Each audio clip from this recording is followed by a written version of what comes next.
Hey everyone, Sean Corbett, True West Realty Group. Thank you for jumping in on our podcast this week. We are actually doing a special podcast. I've got a interview, and I'm going to give an opportunity for Jacob Anderson. He's going to be running for school board for LASD, which is a school district that my wife and I are in, for Place 7. So that's really what he's looking at. I want to kind of get a background on Jacob and give you guys kind of some context when you're out there voting. Who is this guy? Why would I vote for this guy? That's what we're looking for, right?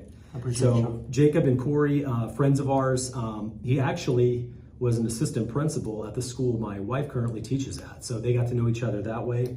Got to see if he was the real deal or not, how he handled situations. And Stacy gave glowing review. Would love to have Jacob back on staff, but he's gone a different direction. That's so correct. No longer an assistant principal there. So what I always like to do is start with a little bit of background. Tell us kind of about yourself. Let's talk about with your family, and it would be helpful to talk about even some of your background for you personally. Sure. You know, like where you, go ahead. I'll let you kind of share that. Yeah, my upbringing is actually a big part of my story, as it would be for anybody, I guess. So I was one of 4 kids to a single mother, and she worked nonstop, so we just kind of raised ourselves. And then in high school, there was a family that kind of took me in and kind of showed me the way. And they're the Great House family. I call them my adopted family, but they really invested in me, and it showed me for my adult life that one intentional adult can change the trajectory of a child's life. And so it kind of gave me my mission statement for the rest of my life. I went to Abilene Christian, pursued youth and family ministry. I did a couple of internships as a youth minister and realized I can take this show on the road. I don't have to be in the church building in order to do ministry. So I elected to change majors. I did a little bit of social work, a little bit of business, and ended off in business school at Abilene Christian. And my girlfriend at the time, who's now my wife, Corey, she's like, well, you don't have to be at a private school taking on more loans in order to pursue a business degree. So I did transfer to UNT, finished up my schooling there with an interdisciplinary degree. That was in 2009, so I guess. So you got a business degree? You got, is it an MBA or No, master's? interdisciplinary. So interdisciplinary is teaching, right? Is that kind of like the special teaching? No. Typically, that's what you would have as a teacher. Yeah, you have an interdisciplinary degree. Okay. Mine was kind of just a combination of youth and family, social work, and business. So Gotcha. yeah, just kind of a generic degree. So you went there, and then you decided to get into teaching then? No, I didn't. Actually, during the pandemic, during the Great Recession, pretty much the only people hiring was CPS. And ironically, we traveled all over the southeast of the United States just as children, because not due to work, not due to military, but it's because I had a deadbeat dad. And we were just kind of eluding CPS authority all over the United States. And so I got a real hands-on taste of Child Protective Services interventions in our family. So it was a little bit ironic that that's where I would end up. But I was a CPS investigator for Dallas County for 2.5 years. I was training the rookies at 11 months. It's just a high needs, high turnover, low paying, high stress job. Imagine knocking on It's a social work job. You got to have a heart for it. It's missional, for sure. Yeah, for sure. But imagine knocking on somebody's door. You have reports that they're using methamphetamine, so they might be strung out. And then you confirm they are using meth, and then you're threatening to remove and place in a safe spot the most precious thing in their life, which is their children. Many people don't last very long. They get chased to their cars with knives, guns, dogs. And so high turnover rate. And whenever somebody leaves, then their caseload gets dispersed to the other people on the unit. So they always talk about social workers that do that job. They're always behind. Always behind. Huge caseloads. So you did that for how many years? 2.5 years. Okay. So you were like a senior at that point then? At 11 months, I would say. You were semi-retired, gotcha. Yeah, I was hired with like 65 people, and we went through the CPS Academy. It's a 4-month academy together in Arlington. And then after 4 months, we kind of checked in, and then people were dropping like flies already. Barely had their feet wet. And then after a year, we did a year reunion with our academy class, and there were 4 of us left. So like, we're gonna move it from the auditorium to this little room over here. We party's not a table of 4. Yeah. So high stress job, but whenever I was in these homes, I'd realize part of my job was to interview caregivers. And so I would go into a home, talk to the kids, take some notes, and then I would talk to caregivers. And most of the time, it was either a single mother or the kids were being raised by grandparents or extended family member. Yeah, it's going to be blood relative. In Texas, ironically, everything, well, I say ironically, but in the adoption rules, a lot of things flow on bloodline versus what's in the best interest of the child. There is a political atmosphere in the adoption world. I mean, I'm not going to spend much time talking about our experience because we did go through the adoption process. We adopted in California, and they are less concerned about blood. They're more concerned about best interest of the child. That's a little bit more of a liberal philosophy. You get to Texas, we have a very, obviously Republican or red philosophy, and they look at blood as being the principal element in deciding on the future of the child. They'll leverage over that versus even financial security and other things. It's kind of interesting to see even the political dynamic when it comes to adoption. But anyway, keep going. Yeah, as an investigator, whenever we have to remove a child from an unsafe situation, we do ask the biological parents, do you have anybody that in your family that can take your start children? there. Yeah, you start with the immediate family, and then you branch off to, have you ever met anybody at Kroger that would be willing to take your children that can pass a CPS history check and a background check? And a lot of times the answer is no. And so then they have to go to foster care. And my wife and I were foster parents, so that's never a bad thing. It's actually, you have to be super parents, and there's a high level of observation and governance over your own home, regulation. And so, it's probably one of the safest places. And there really should be. Yeah. Otherwise, I mean, there'd be all kinds of trafficking and things going on if it wasn't. Certainly. Yeah, tell us about your story with your adoption or your fostering. Yeah. I would like to get back to that CPS. Yeah, after that. But sure. Adoption. We've been fostering for the last 5 years. We've had several placements placed with us, and they're there temporarily while their biological family can get their act together and create a safe environment for their children to be reunited and returned to. Praise God, amen. We're not in the business of just collecting kids from families in distress. We're doing it as a ministry, just a safe haven for temporary need. However, we're also licensed to provide a forever home as children needed it. So if you're placed with us and you have bonded with us as your caregivers and you need that forever home, praise God, amen, we're able to provide that as well. So the last two placements we had, it was a sibling group. It was number 5 and number 6 of a sibling group of now 7. There's a new boy that was born just a few weeks ago, and he's been placed with a very far extended family member. Yeah. So we've got no connection with him, but the other 4 siblings that are older, they were adopted by the same family in Richardson. And we try to connect with them and do something fun together every 6 to 8 weeks, just so the older ones can hug and kiss on those babies. And just so that they can do something together, and they're growing up knowing that they are brother and sister. So it's a weird dynamic, but we've got extended family, which includes another adoptive placement. Yeah, fostering is not, I know is not for everyone, for sure. Yeah. I know even for my wife and I, we looked at adoption versus fostering, and man, just having care for full-time for 6 months, a year, 2 years, and then they eventually end up in a long-term care home, just that loss of that time you spent with them is probably be too much for us. Yeah. It's really not for everyone. So we went the full adoption route and adopted our son from birth. Yeah. And then we've had him, he's now 8 years old. So, I mean, it's definitely not for everyone. So to see you have that kind of heart for that type of thing is definitely unique. It requires a level of grit for sure. Sure. And you're prepared for it. They're not perfect. Do they come to you perfect? Or? Oh, no, they generally have a lot of things attached to them beyond just caring for children. That's correct. They don't come from perfect environments. So there's a reason they're in the foster care system. Right. Yeah, they've experienced trauma, whether it be drug use or physical abuse. Absolutely. They do have some trauma to get over. But what was it? CPS. Actually, I wanted to share, did you try to prepare you for that heartache whenever you have a placement for a year or longer and then they're removed? And sometimes CPS just gets the court order, then they go pick them up from school, and the foster family never gets a chance to say goodbye. It sucks, it hurts. they never prepare you for. I mean, they try to. They mention it. If this is not for you, then you might not want to do it. However, you don't know what it feels like until you go through it.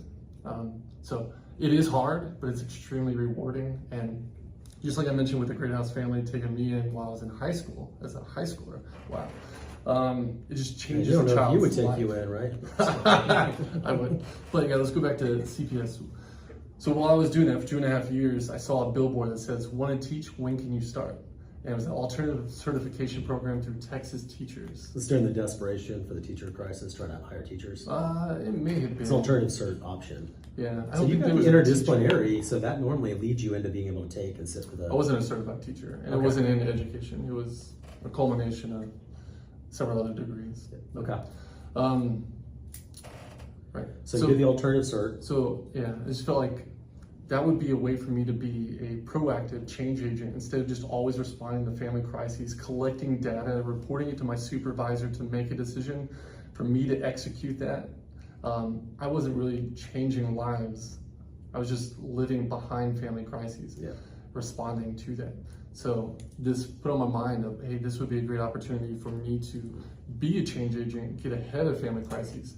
And for a fatherless generation that's growing up behind mine, Yeah. I felt compelled as being a stable male role model. And so I wanted to be involved. So I targeted is probably the worst word to use, but I very intentionally chose Higher risk schools. Central Elementary as Louisville's neediest campus. And so I interviewed and applied only to that school. So in males in the teaching role are incredibly unique, especially the elementary level. They are. Very small group of them, and they are incredibly powerful when they are available, because sometimes they're just not, the same message can be delivered from both genders and the kids respond differently. That's absolutely right. You know, not to be like sexist, but they just respond differently, and there just aren't enough male strong role models in elementary schools. You know, you're starting, I mean, we have principals and stuff, but just teachers in general, that's a big deal. So you went to Central. What'd you do at Central?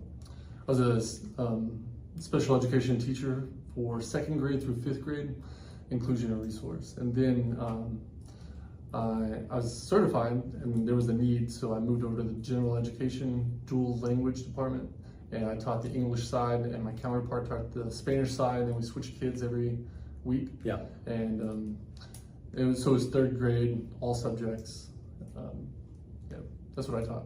And then after 7 years of teaching, I moved into administration, and that's where I met your wife at Lakeland Elementary.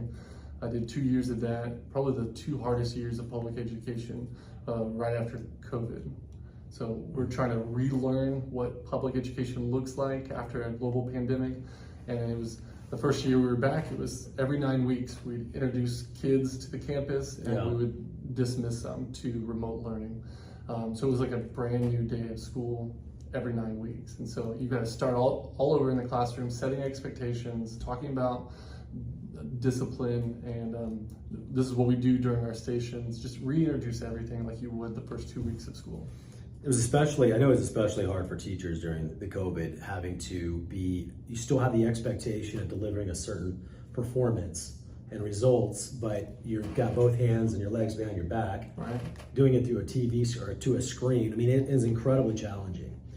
So a lot of those type of experiences, I'm sure have a lot of your view of the inside of working in the school district. Mm-hmm. And that's kind of what I think you were looking at bringing to the school board in general. Right. Members on the school board, are there many that are actually prior teachers or educators?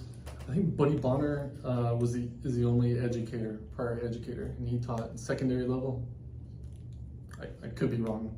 I haven't done. Yeah, Buddy's been in the system for a long time. He's been at But I LASD think for a he's long a time. 30-year veteran within LASD. I think it's shockingly, I think I had him teaching a class for me way back at like Milligan. Yeah, if you even know what Milligan is, it's a school that doesn't exist anymore, but I've been in, I grew up in Highland Village, went to Highland Village Elementary, which is still there, and then I went to Milligan, I went to Marcus, graduated Marcus. Buddy was one of the teachers there, and he was favored. I mean, everybody loved Buddy. I mean, I love Buddy. yeah, and I hear that a lot. So he's currently on the school board, obviously has plenty of school board or school, working in the school district experience. Why are you running for school board? Yeah, so that's part of it. I want somebody with experience on campus, in the classroom, and as I'm creating policy with my fellow board members, to be able to just have a lens of this is how our decisions are going to affect the classroom and the campus. That's part of it. Another part of it is I don't want a politician in the seat. I would like somebody with experience in the seat, but a politician, it's a stepping stone to a larger office. And so people in the state and the national level. Yeah, they start in some local board. And board of education, certainly a place they could start if they were trying to build a political career. That's a very important point. Yeah. So you're not trying to be a senator or run for governor? This is it. I just care about LISD. I just care about public education. But no, I'm not. They deal with other stuff that I really don't care about. So we touched a little bit on that. What do you feel like makes you different from other candidates that are running? So you're running for place 7, which is, I think you told me, was Castle Hills and Flower Mound. Is that what you said? No. Or is it a bigger area, or is it? No. Oh, it's at large. It's at large. Oh, I'm sorry, it's at large. So anyone in the school district is eligible to vote for the school board position. Absolutely. Anyone in Louisville Independent School District. Sorry, I clarified. And that. it's so surprising. Friends and family that I talk to that live within the district. Yeah. Can I vote for you? Yeah. They're like, yes. Is that something I can vote for? And I was like, where do you live? Flower Mound. Oh, yeah, absolutely. When is it? It's May 6th. Come on, man. I'm surprised at the lack of knowledge on how people can get involved with their local municipal politics. And We should create a video and educate them. Oh, let's do that right now. This is a good clip right here. Yeah. May 7th. May 6th. It's May 6th, sorry. May Don't tell me 6th. 7th. And it's at the place you normally vote at, right? Yeah. Okay. So what makes you different from the other candidates? Let's start with that. Can I share my third point though, Yeah, real go quick ahead. on your last one? Yeah, for sure. So politician, somebody with experience, right? And then my third point of why I want to run is, actually I'm blanking on it now. No politician. Oh, I want to be the advocate for the great things that we're doing at LISD. Right now, I feel like our society bludgeons our public educators and saying, you're toxic for our children, you're teaching them critical race theory, you're letting them poop in a litter box, you're introducing them and grooming them for sexual ideations. That's not happening, and so I just want to be the voice of reason and share what isn't happening. I can testify from experience. I'm on many campuses, on leadership teams, and I can testify that it's not happening. My opponent would tell you, like, we devote 60% of our time to mandated learning standards, and the other 40% of our instructional time is devoted to social and emotional learning. Completely false. Like, I've done a master schedule for elementary school campus. Every single grade level, every minute is taken during the day except for 15 to 25 minutes. Everything is claimed by what we have to teach. And the State Board of Education is the one that chooses what we have to teach. Yeah, there's not enough time in the day to cover the social and some of these other random topics. My wife's a teacher. We talked about earlier, there's certainly no place for any of those type of things in her classroom. Yeah. She teaches by the things we got to teach. Right. That's what she does. She doesn't have time to teach those other things. And we also have local board policy that prevents us from sharing our opinion.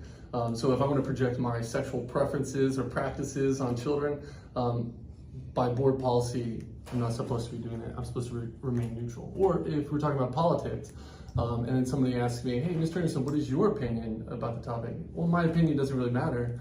What is your opinion? Also, here's the standards. This is what we're learning. We're not learning about what I think about it. So there's ways to remain neutral, and that's what we're required to do. Yep. Perfect. Sorry, what was your... No, we talked about differences from other candidates. Anything else you want to share with what you describe as differences from some of the other people running? Yeah. Okay, you mentioned one specific example that they were focused on 60% is curriculum, 40% is non-curriculum, non-related educational things is what they're claiming. You're saying there's not enough time in the day to do that. What else do you have? What else do you think is... Certainly. One of my opponents, she actually got upset with a campus and then removed her kids. I think it was last year. She homeschools them currently. So while her kids are at home, she wants to be in charge of the school district and in charge of all the other kids. It definitely seems like she's trying to run a campaign against the district, against the board. She's dissatisfied, and so it's more of, I want to save the rest of the world from Louisville ISD, and I'll be the person to do that. What what's different about me is I've got the experience of public education. I've served on campuses. I've had angry parents come to my office and chew me out. I responded differently than she would also. My other opponent, I believe her experience with education is Harmony Charter Schools. Okay. No public education experience, but she does work for Region 10, I think, and she focuses on STAR assessments and helping ISDs. I could be completely wrong. I haven't really studied up on either person, but I believe her background is charter schools. Okay. Yeah. All right, well, we'll focus on what you have to offer. So we'll start with that. So what do you think the greatest issue LASD has facing at this time? What's the biggest challenge you think that they have? I'd say the greatest challenge right now, and LASD is no exception, we have a teacher shortage crisis. And I've been on a campus where we're trying to find talent and we're just scraping the bottom of the barrel in mid-August. Oh, yeah. Just trying to find somebody. Just to fill the positions. Yeah, unfortunately. And we all know that if we hire the wrong people, it's impossible to remove them, Yeah. and it becomes a burden to everybody else on the team. I would say that's the biggest issue. I think last year there were reports of universities closing their education departments because of lack of enrollment and interest in becoming a public educator. So we have limited supply coming from college. We have other school districts poaching. Certainly, yeah. 4-day work weeks. We've seen that with some of the school districts offering that. What do you see as a way to capture or try to compete with on capturing teachers at LASD? I mean, we have the same challenge at LASD that they have in other school districts. Yeah, we do have the same challenge. We're not working with the same tools though. We have one of the smallest purses in the 20 recapture districts in our market. We'll talk about that in a little bit, the recapture challenge. So we're not working with the same tools, and so we do have to think creatively, how can we attract talent to our district? And I think our superintendent, Dr. Lori Rapp, is doing a fantastic job of focusing on that issue. Like Dr. Anthony Mohammed, in his book called Changing School Culture, it talks about how you can have the best teaching strategies on campus, you can have the best practices with professional learning communities and data-driven instruction, but none of that even matters if you're planting those healthy seeds in toxic soil. And so she's focusing on district culture and like celebrating teacher successes, getting the word out. We're not toxic to your kids. We are doing everything we can to support and create great citizens. So I think focusing on culture is important. And I'm interested in exploring what other options we have available. Okay, well, let's go to the other topic we talked about earlier, the recapture, because this does change the playing field for LASD and some of the other school districts that may get more benefit from the recapture option. So we've got budget restraints, which all school districts have. Mm-hmm. That's obviously going to be a challenge. So we can talk a little bit about that. And then what is recapture? What does that mean? Yeah, recapture. So we tax the public using property taxes. We haven't raised our property taxes as a district in 7 years. What has increased is probably your taxes based off of home appraisal. Sure. Yeah, the home value. But whenever we collect that, then there's a weighted average daily attendance rate. Based on your child being in class, we get a certain amount of funds. Actually they pay us per student, and then they remove funds if they are absent and say, you didn't really educate them that day, you don't really earn the paycheck. But we still need the lights on, we still need the buildings open. There's still fixed costs, right? Ongoing costs. Yeah, so it's kind of a dated system. How is LASD at a disadvantage in the recapture system? Because you mentioned some may benefit better than maybe what LASD does. Maybe they don't have the same amount of available recapture. Mm-hmm. Well, there's like golden and there's copper pennies. I mean, I'm not an expert on school financing, but from what I understand, after House Bill 3 was passed, every district had the opportunity to raise taxes. LASD was one of the few in our market that chose not to. Okay. And so everybody else that did choose to, now they're set up and they're positioned a little bit better in order to pay increases in salary for teachers and some of the extra thrills and frills for the district. Do we still have the Robin Hood? We do. So that is recapture. Okay, so Robin Hood is where you might have a wealthier district Right. that disproportionately gets less benefit, but captures more money, right? So Right. if we capture the 100 million and are competing, smaller, less profitable, but same number of students capture 70 million, then we will take some of ours and give it to them in order to offset some of the difference. Is that the simple way to kind of think through it? It is, and I wish that's what was advertised as well. Which it's not means what that happens. those districts now get extra resources in order, that's where I was kind of thinking you were going. So extra resources that they now can employ in teacher hiring and things like that, that they didn't have to earn or capture themselves. So LISD is able to fund other school districts to benefit in either recruiting or whatever they need for their school district in order to operate. In theory. Yeah. That's not what's happening. What's happening is we cut a check, I think it's in August, to Austin, and they are putting that as part of their general fund. And Yeah. right now we've got a record surplus fund We do. of $33 billion. So right now, LASD, we've spent $40 million more this school year on special education expenses. So those are required. If it's part of a child's individual education plan, we're by law required to provide that for them. Charter schools don't have to do that. So what we do, 40 million extra, what we've spent, but we're cutting a check for $68 million to go back to Austin to be part of a general fund. If we're flush in cash, how about we keep some of that to be used for our students? But what's happening is there's a general fund, and it's not actually going to poor districts. We've got like 1,000 districts within Texas. It's not going to any other public school districts. It's going to charter schools, in which they don't have the regulation and the oversight on where are they spending the money, what are they spending it on. They don't have to accept special ed students. Those go to public education. So you have some charter schools that position themselves just like a public school, but many of them are moving away from that, and they're going to more what makes more sense for bringing in the most cash. So the money still comes in, goes in the general fund, and it's still funding competition. Sure. Yeah. Yeah. I'm fine with the free market and competing for it, but I also am a fan of consistency. Okay, how does that look? Yeah. Consistency. Yeah, how do you see that play out? Yeah. Like the rules are applied equally? Correct. Yeah. So if you are giving taxpayer dollars to charter schools, Yeah.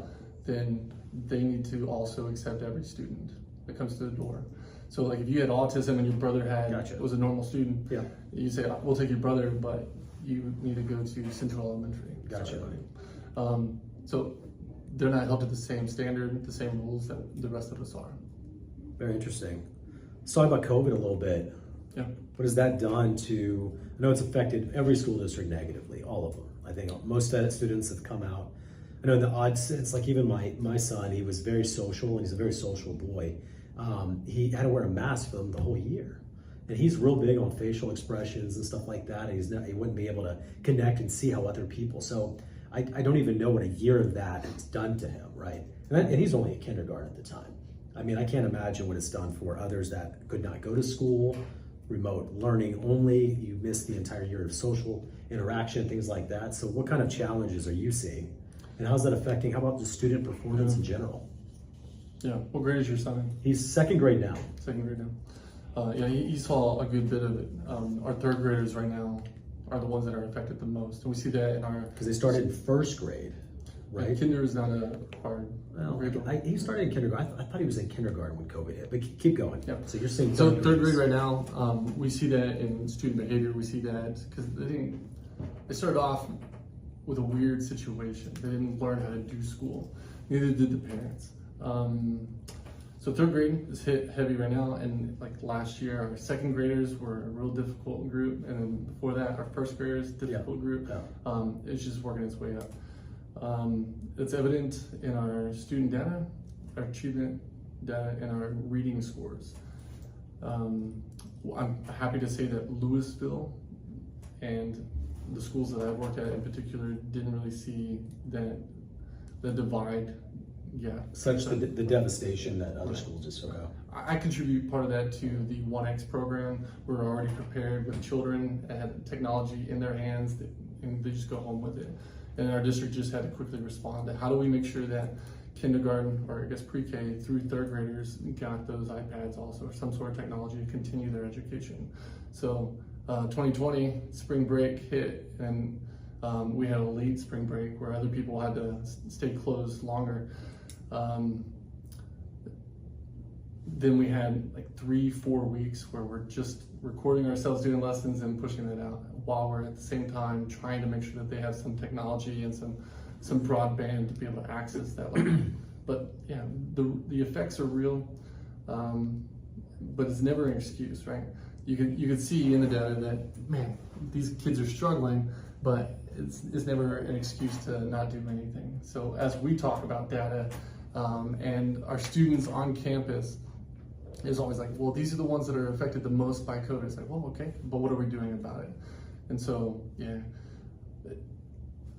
small group instruction, best practices like reading groups and guided reading, that's needed on a daily basis in order to catch them up, essentially. So you think that's a way to improve their performance, get them back on track, is doing some of those type of things. Okay, so we've got third grade. You feel like a lot of the other grades have had some of the, I mean, they've all had some type of devastating impact.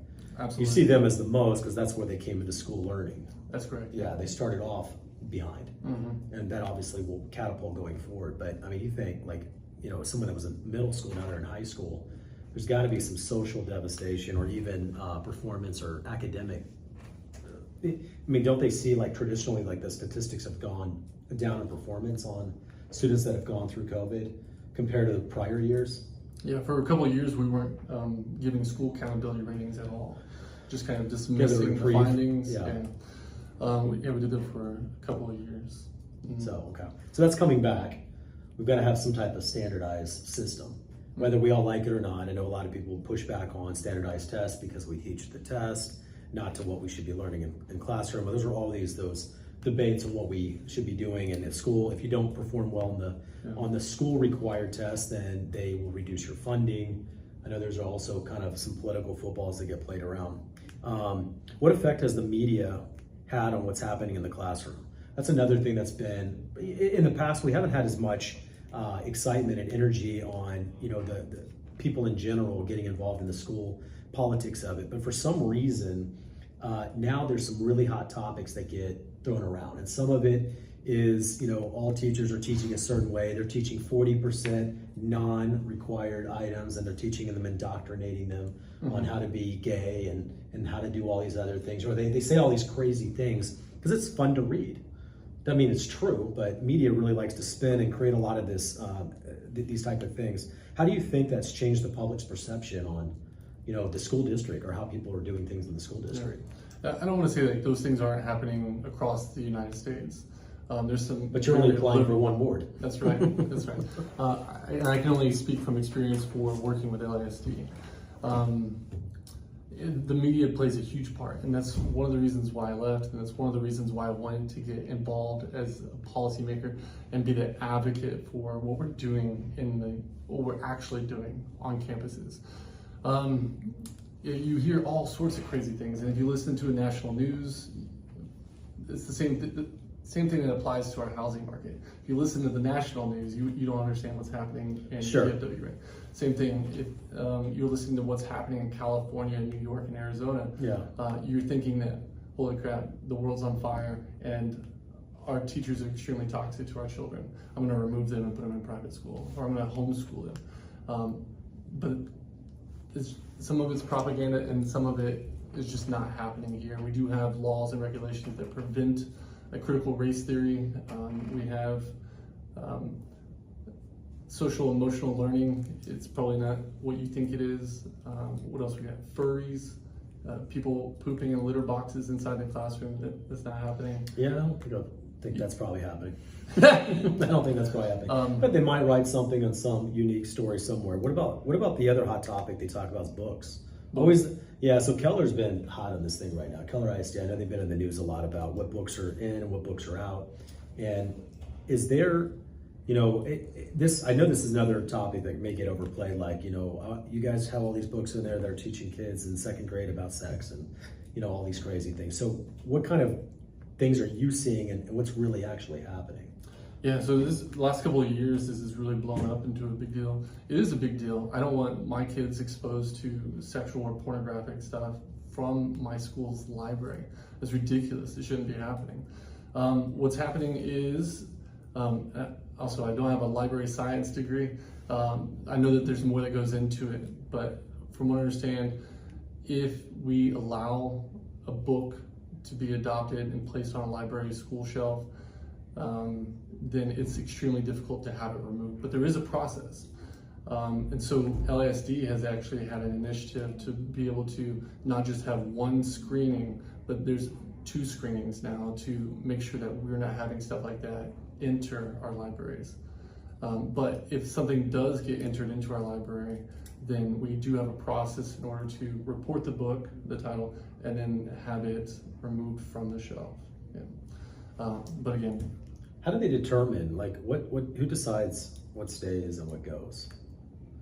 So you said there's a process. They apply, they put it on the front line, and then they have a second screening. Do parents get on there and vote? Does the school board make a vote on this? I mean, how do you all make a determination? That's beyond me. I'm not sure. Okay, it's above your pay grade. So there is a process on evaluating and determining that. I'm also curious. I know you want to know the answer to this. Like, what is the standard? What is I'm sure there's appropriate material, obviously, at different phases and grades. Where as you get older, there might be a murder in the book. You wouldn't want to be talking about that like in second and third grade. There's some type of standard. I'd be curious to know kind of where that plumb line is. You and I are probably pretty similar. We have a pretty strict plumb line on the way we think about, some of what that criteria might look like, but someone else might have a completely different. So I'd be fascinated to kind of find that out. What effects, we talked about that. What about parents and schools, right? So this media perception of how schools are run, parents have a certain perception of what's happening to their kids in their schools. I mean, even in my limited experience, my son's only second grade, I don't really know what he's learning every day, right? I mean, I don't. So as a concerned parent, why is that? It just hasn't been shared with you, or you don't care? I see grades. Okay. I see names of assignments. Mm-hmm. I don't know what the assignments are specifically about. But I could probably find out. So maybe that is more on the parent, right? I don't think it's being withheld. Not at all. I don't actually feel that way. I'm just saying, like, you got to actually put some effort and go in there and find out. My wife's a kindergarten teacher and she knows what you guys are teaching anyway, so maybe I trust a little bit more. Yeah, I feel pretty comfortable. I don't have any much concern with that. It's funny that some will read news articles now they feel all concerned. I don't particularly have a concern with it, but my wife's also a teacher there, and I know what she would say is okay and what's not okay. She's pretty strict. So I feel like the plumb line's pretty strong for us. Yeah. But you look at it like this is an issue that people make much bigger than it is, and there's not a reason for them to have concern. Is that kind of what you're implying? I'm just trying to understand what you're... Regarding parental involvement? Yeah, when they get concerns about things like this, I think everybody's entitled to be concerned. If you have a concern, I think you're entitled to share that concern with an educator and ask, what are we teaching? And I think it is the responsibility of the parent to pursue, and I think it's the responsibility for the teacher to reply with, what are we doing? It is not hidden. The curriculum is not hidden. The State Board of Education is the one that shares, this is what we will be teaching. They post that, it's public record. Nothing is hidden. If parents want to be involved, they can be involved. Coming from a Title I campus, I've always worked Title I campuses. My hope and my dream was just to have at least one parent be involved on my campus. And there's still the hope as a board member. Please be part of our district, making those decisions. It's an open invitation, and it has been. That's not something that's new with me. Okay, do you have, and this, you might have kind of answered this, what do you see as a solution in improving this negative perception that people have of the schools? I mean, I'm not a very good example. We're at a really good school, but I know others may feel a lot less. It's just because, so your advice I mean, I guess you shared is that they need to have more involvement and not have a negative perception, find out, right? Get in, find out, have that conversation, and then determine what they're learning. Anything else you would share to help parents their negative perception of, the schools and media and what they say about the schools?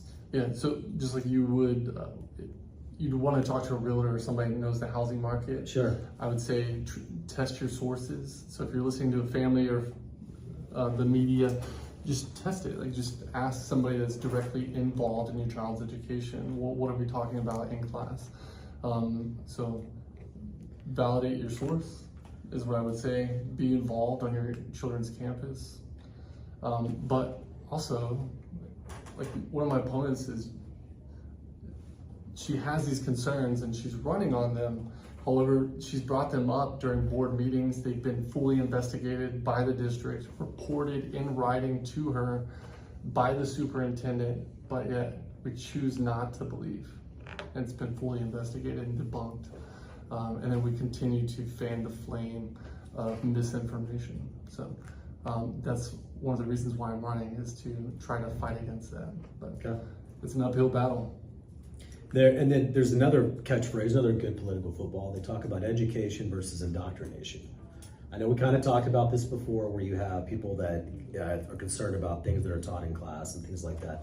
We've probably covered that pretty well, but that's another, I know I always hear that's another hot topic, is are they going to, I know from one political side, they would prefer to have cradle to grave, total control of your kid's life, start to finish, including all levels of education in the education system.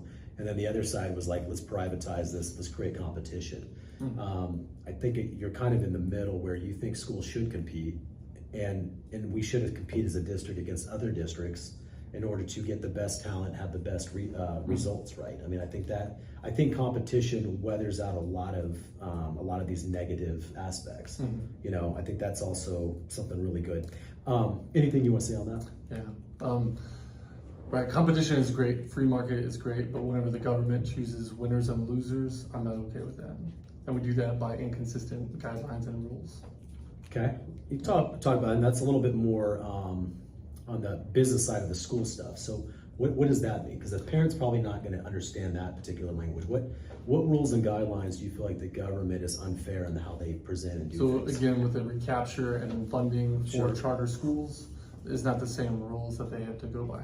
I think LISD is a fantastic district, and I think competitively we can compete with any other district. We can compete with any other charter schools. We put out a great product and a great learning experience for all students. So I think we're right there with anybody else. I feel like we have no problem competing. It's just the funding. If we're going to fund public education where every child gets an education, a free and appropriate education, then we need consistent guidelines. Okay. So over a third of the students in LASD live on or under the poverty line. That's correct, yeah. And how does that affect the overall student achievement? Yeah, so Title I, we actually receive federal funding because at least 40% of a campus is on free or reduced lunch, and they qualify for that by being under the poverty line or at it. This is where you see the highest needs, and so we pour a lot of money into it. And during the last board meeting, I think there was talk about, here's all of our hard to fill positions, perhaps we can throw a stipend at it to incentivize people to move into those fields, and one of those was Title I campuses. It's just a hard needs campus. So third is a big population of the school district. What in your background allows you to specifically address this? Yeah, I grew up as a poor kid. I've only worked with... So being poor is one check. Yeah, so just personal experience in my upbringing, and then this is my heart and my mission, is working with some of those students who are growing up fatherless. I know as a single mother, my mom didn't bring home a lot, and whatever she did bring home was immediately spent on 4 kids. So we also have Central and Lakeland. Yeah. Those fall under Title I. Right. Severely targeted. Yeah, so in the school district, they're probably in the bottom 2 or 3. I think it's somewhere around there. And those are Title I schools. Obviously, that's where you spent your experience. Right. So that is your draw. That's where you've been. You've been working with the students that fill into that thing. So that's probably a unique opportunity for what do we do to address and help them and not compromise what the mission or what LASD is about. Yeah, so I believe every child, doesn't matter if you're poor or rich, deserves at least a year's growth academically every single school year. So in my classroom, my third grade classroom, I had GT, I had special education students. So my job was to differentiate my instruction in order to meet all of their needs. And so, like, I don't want to pull anything away from anybody to give to our poorer schools. We have funding for that with our Title I funds. And LASD is not a poor school district. Not at all. I mean, we're not. I mean, even in Central and Lakeland, they had technology. They took home the laptops and things, or laptops, the iPads and things like that. There's exceptions. My son obviously goes to a very good school in the school district, from what I can tell. Mm-hmm. Not to say it's better than Lakeland, but it's been a very good school for us. And I don't see that he has that much more than what Lakeland's provided. So that's a good thing today. We're consistent. Whenever we say all means all, we're talking about all children deserve everything they've got. I do. I love that. Is there anything else that you would like to share with the audience of what can you do? Why we talked about why you're running. We talked about different issues that have come up. I gave you a few hot topics. Anything else that you'd like to share? How do we find you? How about we start with that? How do you find you me? have I'm in the streets. What was that? You have a website? I do. So my website is Jacob Anderson for LISD, and that's FOR. Jacob Anderson for LISD board at gmail.com. And then my phone number. People are always asking, how can we stay in communication with our board members? How can we approach you? It's like, yeah, my phone number is fine. It's in my filing paperwork. But it's 940-736-7390. I mean, I'm happy to talk with anybody with concerns. I'm very approachable. I want to hear from parents. And it's a pleasure to speak with you today because you are an LISD parent. And I just welcome that. So if you want to grab coffee, I'm happy to do so. Okay. And then if you want to put a sign in the yard, Jacob's definitely going to come out and take care of that for you. Yeah, just text me your address and I'll put a sign in the yard. Well, awesome. Well, that's all we got today. I appreciate you guys jumping in. You can find me on the YouTube channel, Sean Corbett, on my YouTube channel, and get videos just like this. I appreciate it. Thank you. Thank you.